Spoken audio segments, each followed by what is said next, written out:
সম্পর্কে জানেন? শুধু বরিশালের ঘটনা বলি। বরিশালে যে অবৈধ মেয়র,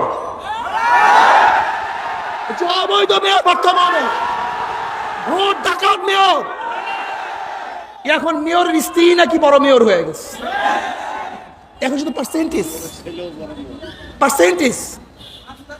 আমি অবৈধ মেয়রকে বলবো এইটা বরিশাল।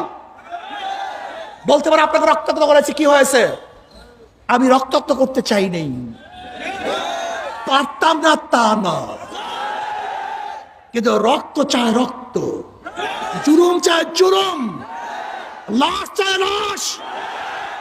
আমরা রক্ত দিতে পারতাম, রক্ত ঝরাতে পারতাম, এই বরিশালের মাটিকে রঙিন করতে পারতাম, কিন্তু মানুষের স্বার্থে, নিরাপত্তার স্বার্থে আমরা আক্রমণ করি নাই। কিন্তু আমি মেয়রকে বলবো,